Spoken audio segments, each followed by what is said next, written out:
But with my beautiful panel, we shall be able to establish and understand to what extent do we say we've actually progressed from one step to another in terms of transformation economically, socially, culturally, and all those others. So we well know that the ruling government does have one of its pillars, a socio-economic transformation, but also the FDC manifesto, the ANT manifesto, UIDP.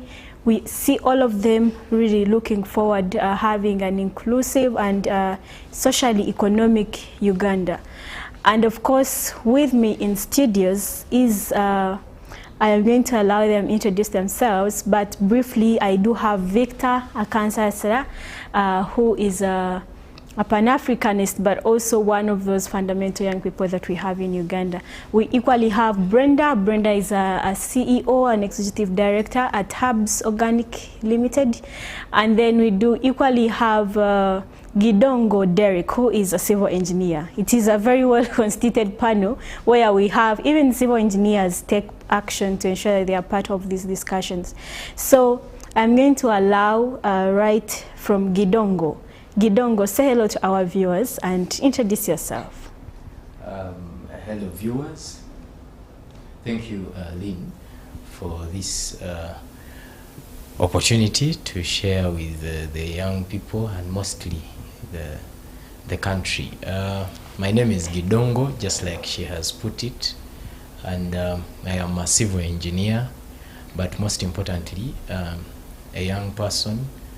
Basing on the discussion at hand, I would like to expound my introduction to the fact that I am also a chairperson of a youth group, or you can call it a movement, Patriotic Youth Volunteers, a team of young people out there who are trying to ensure that we move within the parameters of national development with discipline and a lot of national consciousness put forward.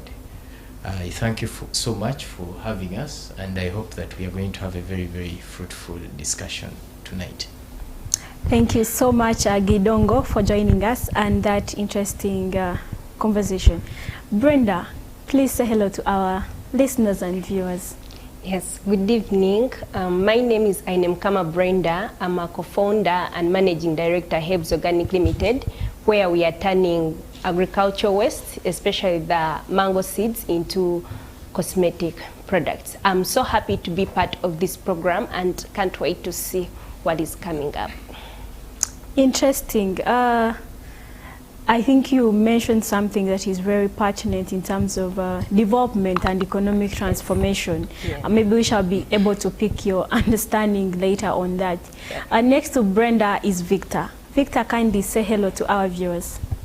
Thank you so much, Treslin and the UBC, for such a golden opportunity once more. I think I'm not new here. We are among the revolutionaries that really started this. And my name is Junior Victor Akansasira. I'm a passionate Pan-Africanist. I'm a writer, researcher, and co-founder of Nurture African Youth Network, and that's what embodies us as young Pan-Africanists.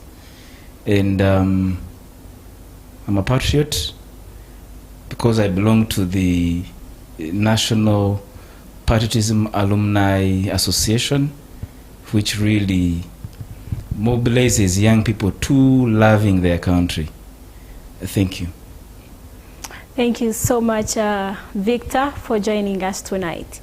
And of course, if you're there, feel free to look out to U24 Television on YouTube. You can follow us as well.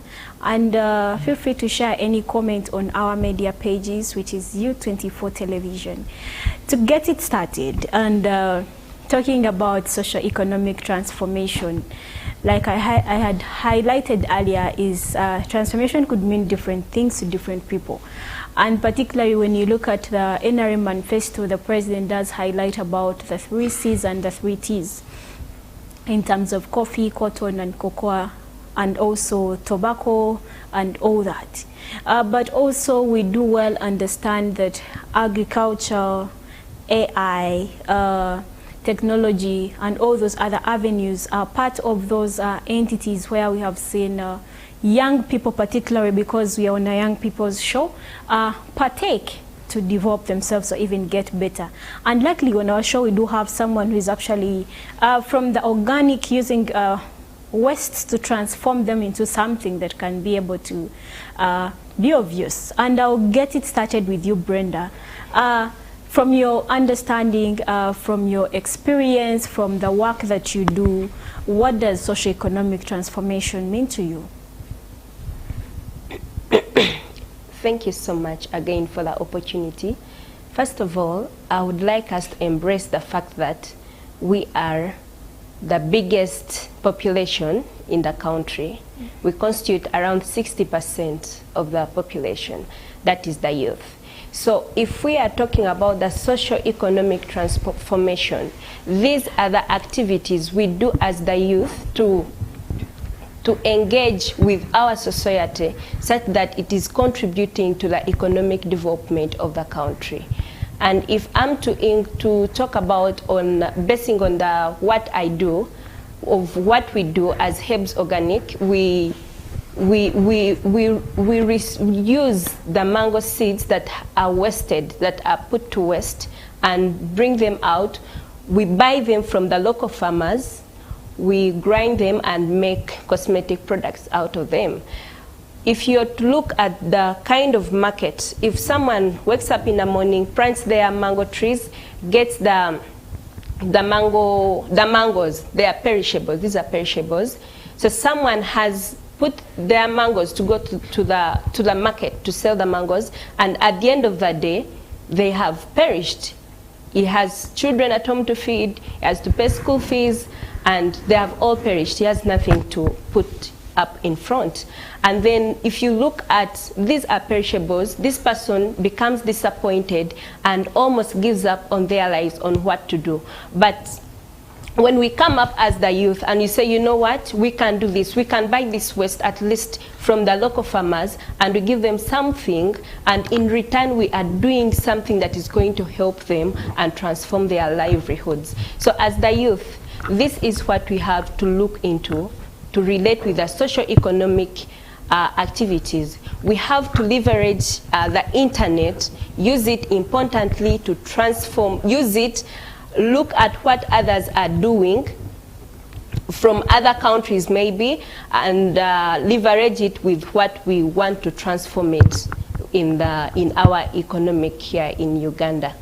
Yes. Thank you so much, Brenda, for that. Talking about Uganda first is one that we do not leave out, the aspect of transformation.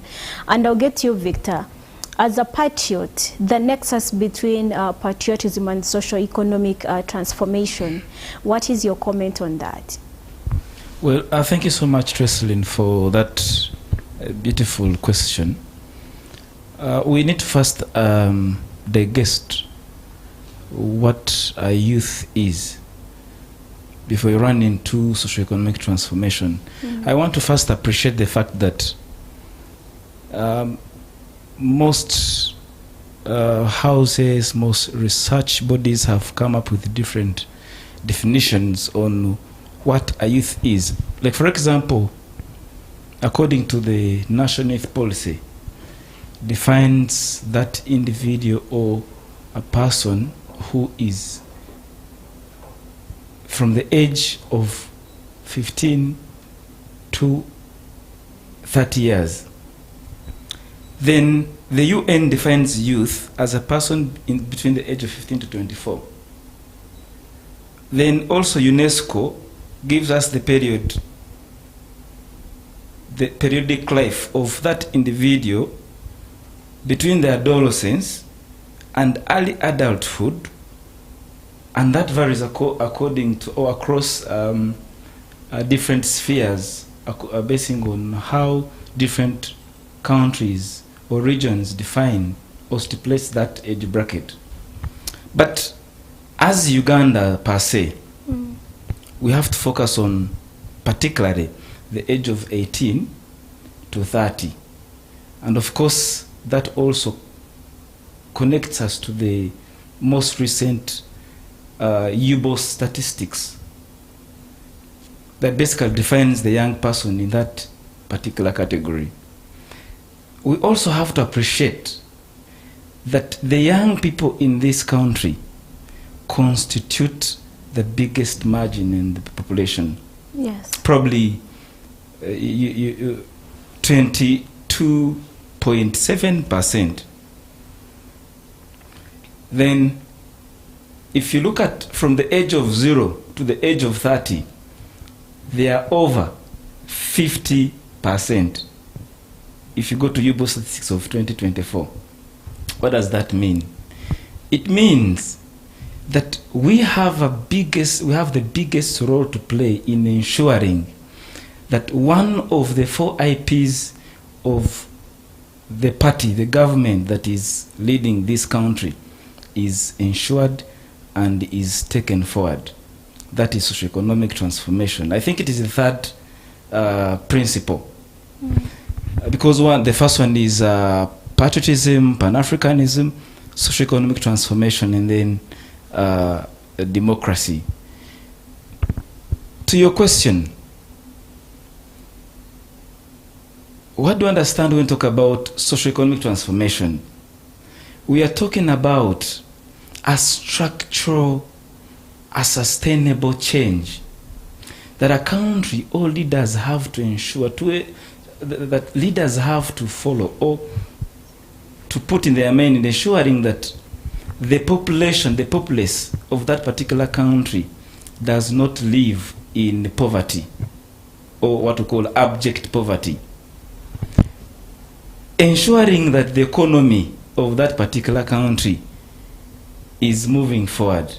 Ensuring that the people in that particular country are socially evolving from one stage to the other. They are developing, they are earning a living.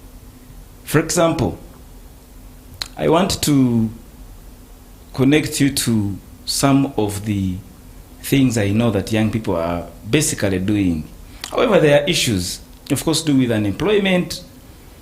It is written, if you go to the most recent report of the Ministry of Gender, Social Development, if you also look at the most recent report that was released by the National Planning Authority, they tell you that over 14% of the young people in Uganda are unemployed, are unproductive. What does that mean? It is a very big concern to this country. But if you also look at the other smallest percentage that is productive, they're the young people you're seeing in digital transformation.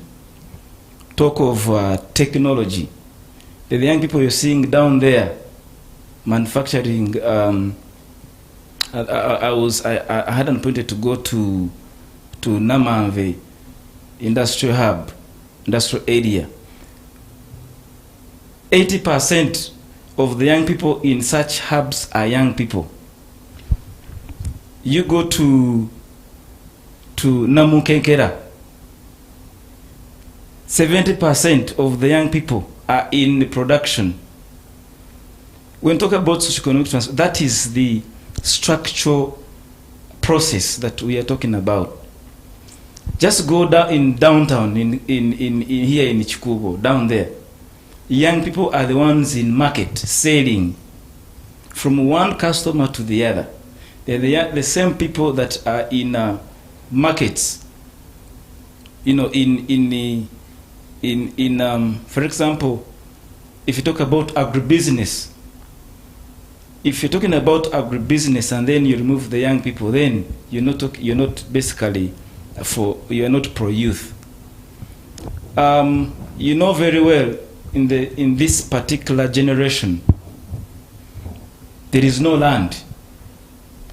These young people are the ones that are evolving and creatively thinking for this country, that are the ones who are basically bring ideas like urban farming. The other time I was in Kamocha or along Church Road, young people have set up, green, the urban farming. They have collected these jerry cans. They have collected sacks, planted. They have put soils. They are selling vegetables. Why? There is no land. And of course, when you go to other regions in this country, it is the same thing.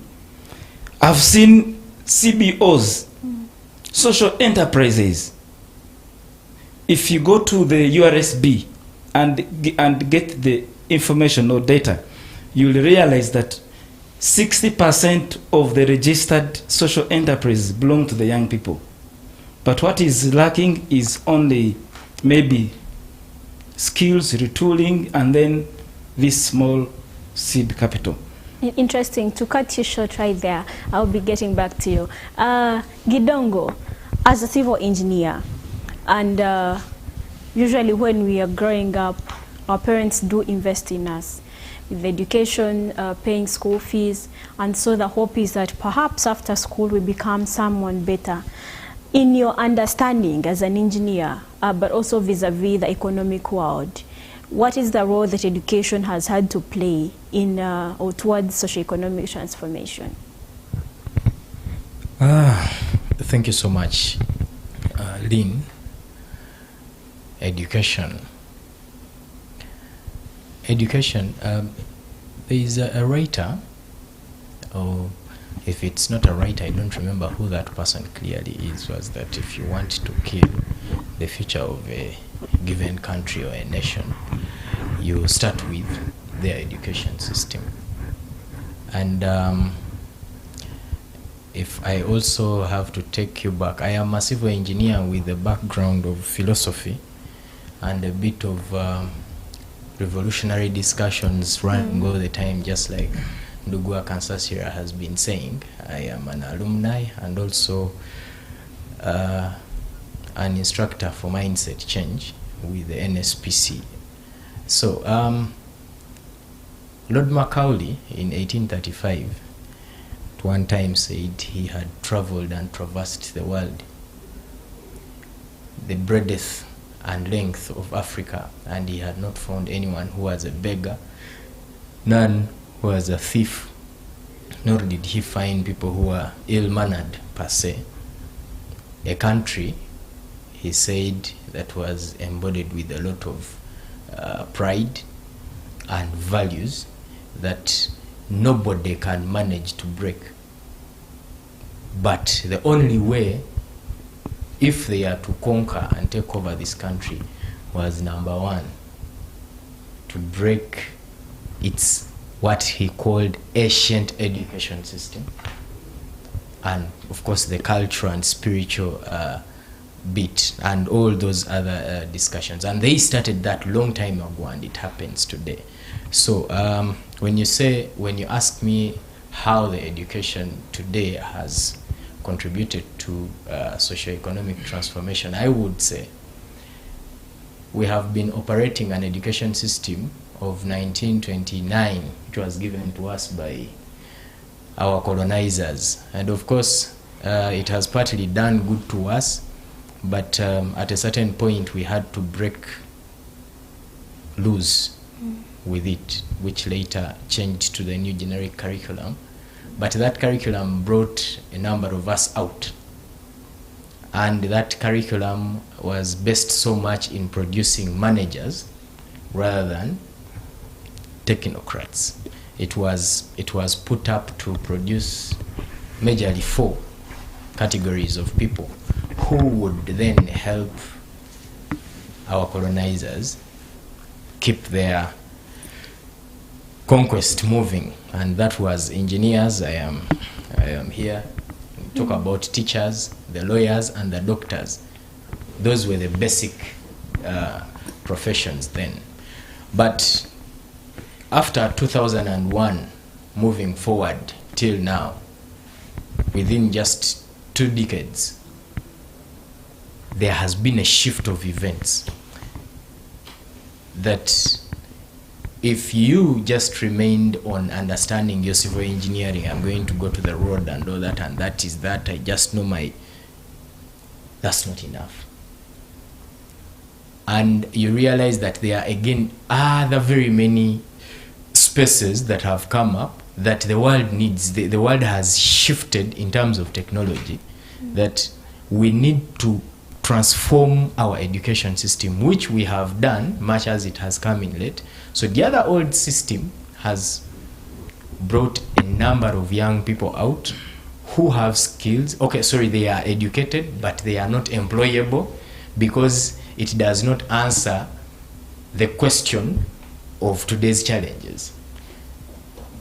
But thanks to God and the young people themselves, and of course challenges that have come with the old education system, people have learned to evolve within the system, and they've currently what we operate in terms of technology and all that is still being held by the people who were produced by the old curriculum, because they learned, they had to conform and adapt.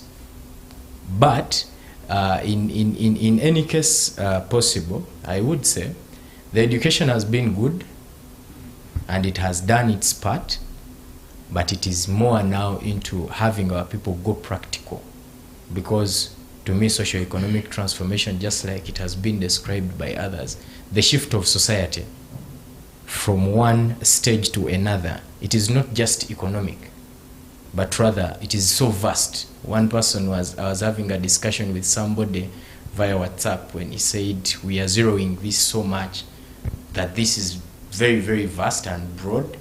So socio-economic transformation is not just about somebody having money or being economically well, but rather it goes into the education itself, it goes into the cultures, it goes into the medicine, it goes into our infrastructure and all that. So there has been a shift, and it is there, it is evident. You can see that sometimes the international world forces us, or nature itself forces us to transform and push further. So while we are in this discussion, I am going to so much dwell on the fact that our people were so much based on having theories to solve problems, which has not been working. But currently we need to shift. Our productive forces must be defined well, and part of the productive forces and most critical is the youth demography, which is so big. It is an opportunity, yes, but it is an opportunity that has not been put to use. Why? Because of the way we see the world. We are still stuck in the old, yet the future is already near here. The new curriculum is answering our new problems, but the people that are supposed to answer current challenges, who are the youth between 25 and 35, are still stuck. So we need to get our boots together, work on our productive forces, which are entrepreneurship, the workforce itself, because we already have the land and all that. These are things that we need to start working on, and I am sure by the time we leave here we'll probably have digested here and there. But by and large, we have adapted, and I am sure we shall keep adapting until we are where we need to be as a country and as a young people. Interesting. Thank you so much, Gidongo, for that amazing contribution. And I think you equally bring out the aspect of socio-economic transformation for Uganda as a country, but also the socio-economic transformation of the individuals, and particularly young people, vis-a-vis what you study, how you're able to earn a living, but also how you're able to continuously contribute towards development. So thank you so much for that. And to get back to you, Brenda, you bring out an aspect of creativity and also innovativeness in terms of finding solutions or practical solutions to economic empowerment. And I would love you to comment on the aspect of financial inclusion, or some of the organizations that do offer some financial support in regards to economic empowerment particularly, but also the status quo as it is for women in terms of socio-economic transformation. All right, thank you so much again. I want to say that outside there are a lot of opportunities in every kind of sector you're in, whether you're in agriculture, whether you're in music and dance, whether you're in creative arts, whether you're in any sector, mention them. There are so many opportunities out there. If I'm to start with the youth, I think we start from the university. Universities, almost every university, they have what we call incubation programs. These incubation programs, they always come up with they want people who have ideas. They are funding ideas. You don't even know if your idea is going to work. But if I can say from the innovative businesses that have come up from Makerere University, from Bara University, now that is from the universities. The universities alone, they have those bodies that can fund your ideas.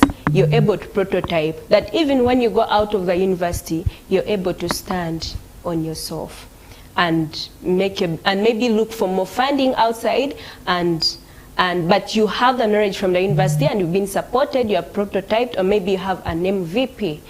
I mean, this is a working prototype. So the universities have those incubation programs for supporting your innovations.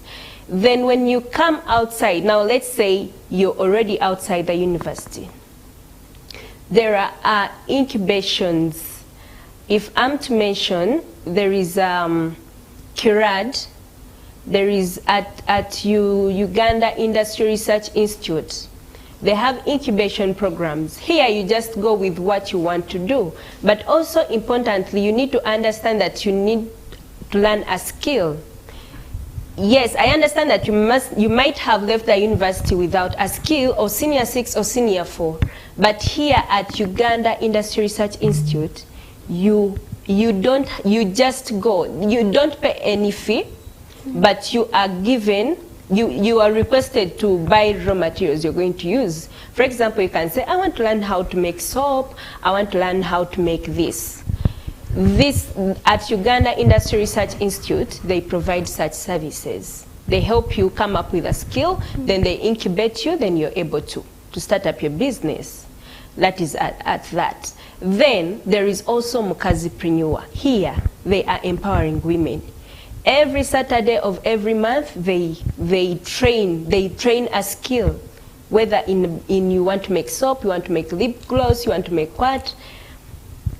So, I would think that every youth, they should just position themselves in the right positions. They'll be able to get support. If I'm to say, if for example, if you look in your circle and you find there is no one who can help you come up with something that you can start on your own, I think you would change to get a new circle of people around you. And also you can embrace the fact that you have to be attending different events. Through connections, through people around you, you will be able to know where exactly take the path. There are so many events. For example, I can talk about networking events. You go for summits. Like for example, if you go for investor summits, you might not be having anything to do with it, but when you go there, you look at what people are doing, you're going to learn from them, and maybe you get something to start on your own. But despite all that, what we have here in Uganda, I've just given an insight. I'm sure there are so many investment opportunities, those that are ready to take up the youth with their ideas, so that they turn them into something that can transform our nation. There are also other opportunities. When you go on internet, what you're using the internet for? If you're on TikTok, are you there to watch what other people are doing, like dancing or what? Or you're focused on looking for opportunities that are going to leverage your ideas? So I would encourage the youth to focus, to be assertive on what they do, to be consistent in productive ventures, and also embrace hard work and selflessness. Yes, thank you so much. Amazing, amazing, Yeah. Brenda. Thank you so much also for shedding light in terms of where young people can be able to pitch in and how to get knowledge as well in terms of advocacy around empowerment. Thank you so much. To get you, Victor, we cannot rule out the fact that we are counting a few days to elections. And young people are very integral. We have seen them on campaign trails. We have seen some of them contesting. We have seen some of them crying commercialization of politics. But we've also seen some of them crying and looking for give me Chigati here and there. What is the nexus that the state of socioeconomic transformation as it is today contributes towards what we expect in the elections ahead in a few days? All right, thank you, Tresley. It is true we are in a season of politics and the seriously electioneering. Yes. And I'm so happy that young people are very active this time. And I want to also appreciate the fact that government, through Electoral Commission, has this time ensured multi-party discipline. Through this, if you can look at the current presidential elections, you usually see most of them are contesting under their parties. That is really fine. It is democracy, and we must appreciate the government. Now, the young people in participation, it is, I think, it is not the first time, neither is it the last time that young people are participating. However, challenges like election or political monetarization has always become a barrier, has always become a wall for young people to move, to take a step. However, we need also to appreciate that the government has created spaces for young people. If you look at the current parliament, we have 5 positions. At least every region is represented. But that's not enough. To me, that's not enough. Reason being, we are the majority in this country. So numbers matter. So if you talk about democracy and then you don't consider the numbers and the population representation at the national scope, then it is not really balancing. I have seen very many young people and smart young people left out because they don't have money, or they don't have a good or stable financial background. And I know, most of you know, you have examples of those young people. If your father is not a minister, your father is not a general, your father is not a very big business acumen, then bye-bye to politics. But spaces like these, youth of purpose, civic education, and of course, patriotism and leadership courses, they have come up to really create that kind of inspiration to most of the young people that have lost hope. And telling them, you know what, even when you don't have money, but as far as you are strategically positioned, you can make it. Yeah, we have some of the young people that have made it even when their backgrounds are really alarming. But the fact that this generation, and particularly our country, if you don't belong to a certain family, well endowed, even when you go through, it becomes hard for you to influence other people.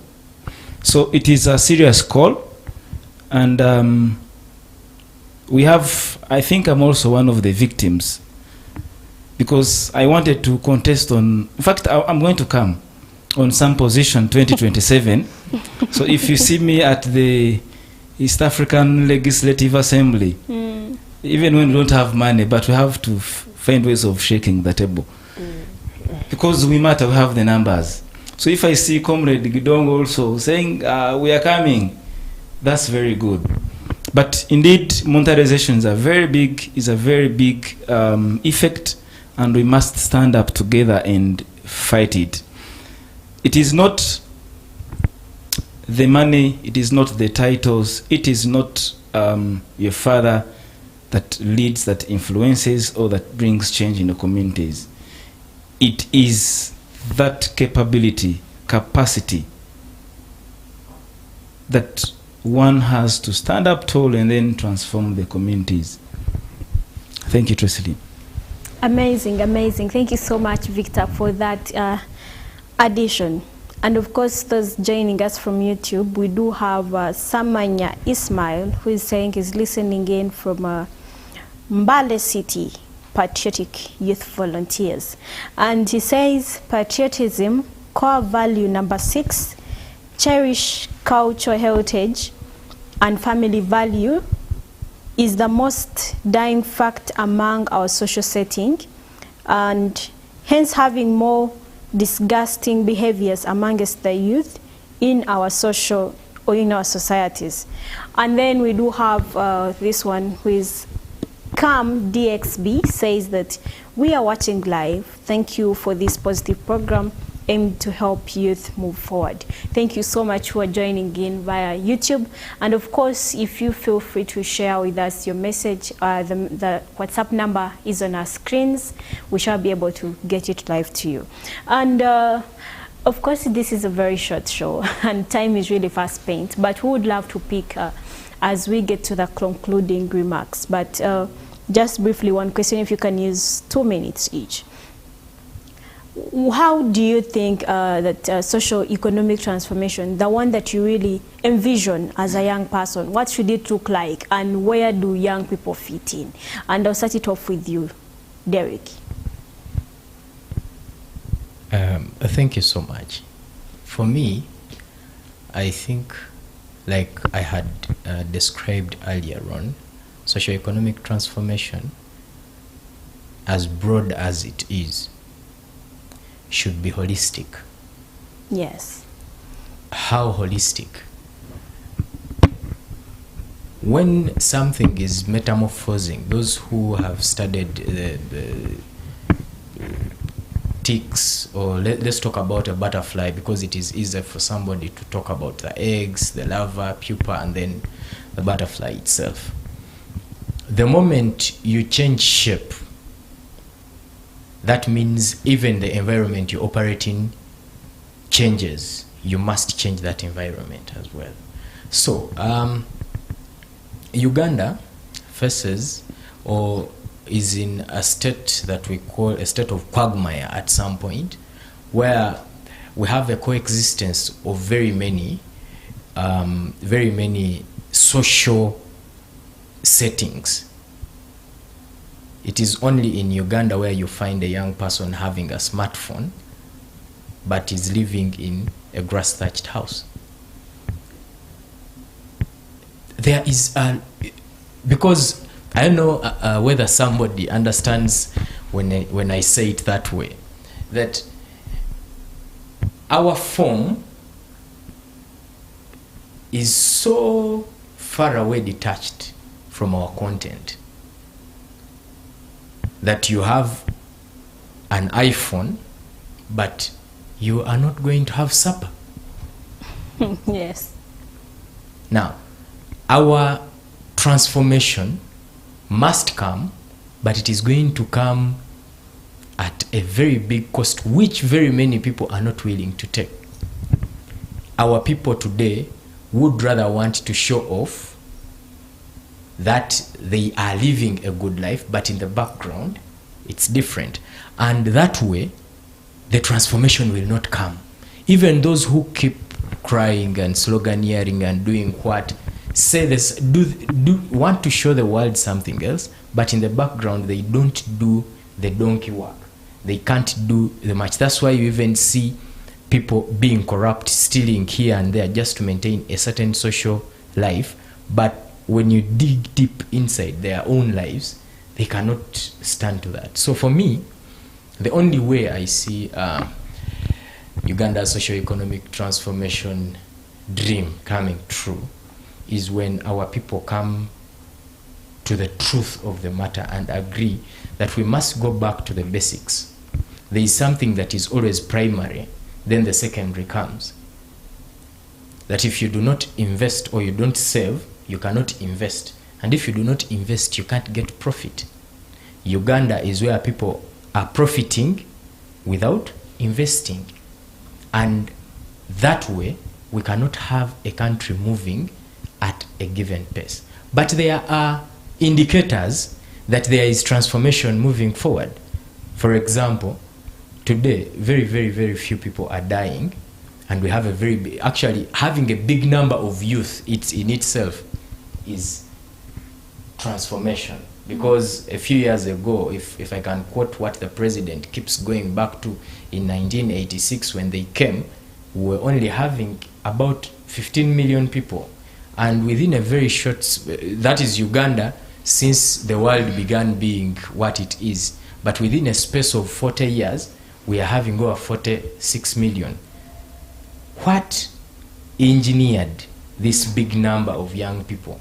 We solved the problem as a country. The country solved the problem of people dying at an early age because of lack of good health care and all that, blah, blah, blah, polio, measles and all that, which was cleared. That was a problem solved. But dialectical materialism tells you that when you solve a problem, you create a new problem. And Ugandans or young people today seem like a problem, but they have been a solution in itself. So currently, it is a contradiction that we are having. We have solved very many problems, but the new problems that are coming cannot be taken to be the most critical. Interesting, currently. interesting. Thank you. Let me get to Brenda. Your comment on the interest that young people have towards blue collar and white collar as an avenue for socio-economic transformation. Please, if you can use less than 2 minutes. All right, thank you so much once again. First of all, there is a saying that says, buto ekolera bukulu oba buto obutombukora bukulu in Unyankole. So, as the youth, what we embrace at our ages, and by the way, there is one thing that we are failing to understand, that agriculture is the backbone of the Uganda's economy. And I know most of the youth, we don't like being in agriculture.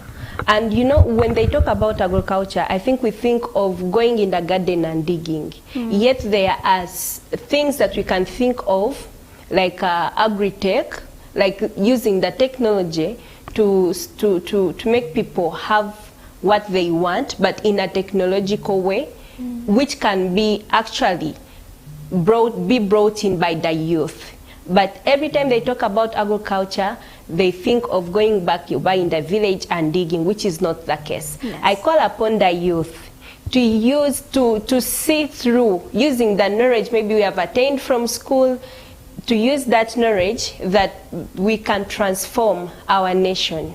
Yeah, and through agriculture mainly, because we see that most employability is in agriculture, yet we are crying of unemployment. Yes, so I would call upon the youth, let's go back in those jobs we are minimizing, like we are saying, no, I can't do this kind of job, and look for better ways of making it smart.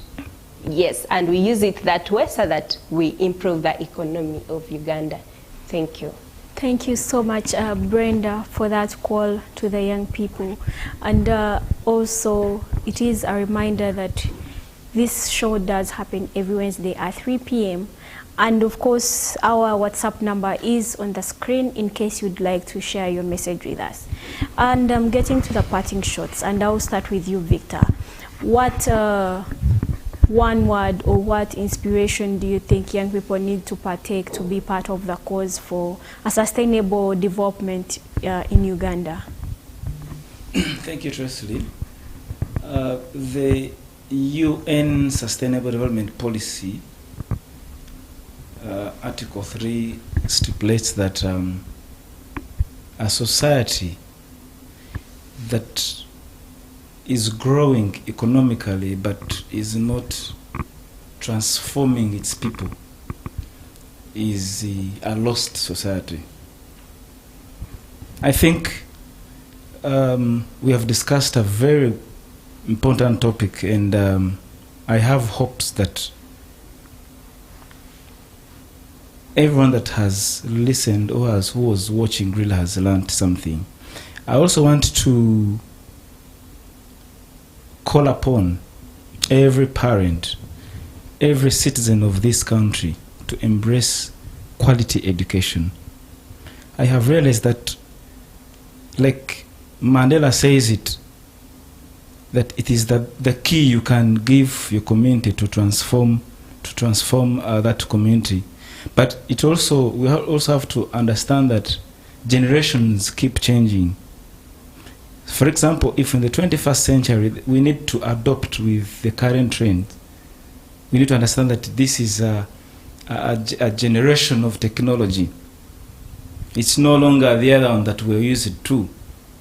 So we need to go with the current trend, adopt the technological occurrences, policies, and of course look at how we can embrace skills, look at innovations so that young people can grow economically. As the president also talks about it, that we must also look at how we can tap into the money economy. But we cannot tap into the money economy if we are not sustainably skilled. Thank you, Victor. Brenda, 1 minute, parting shots. 1 minute, your final remarks. Okay. My final remark would be that youth, let's be honest and trustworthy, because for that's how we are going to do the relationships with the rest of the world around us. And for this, we shall be there. Thank you so much. Amazing. Before I get to Derek, let me read one comment sent in via WhatsApp. And this is Eric. He says, I am Eric from Kayunga. I personally think the greatest role of young people would be accepting and then well back to our own heritage and cultural roles.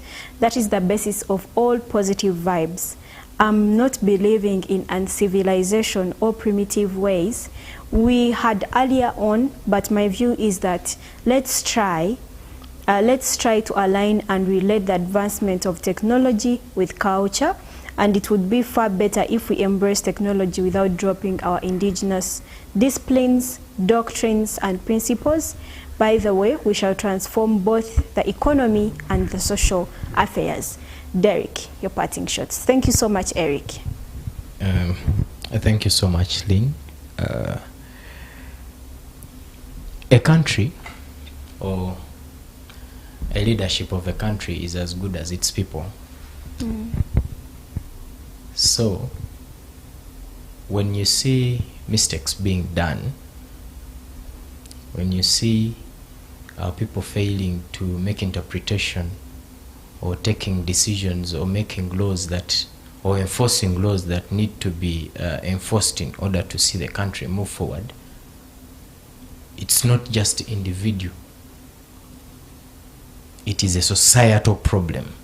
Because then if you sampled 10 people out of 20, you will have 9 of them behaving exactly like that one who was supposed to take that decision when they were leaders.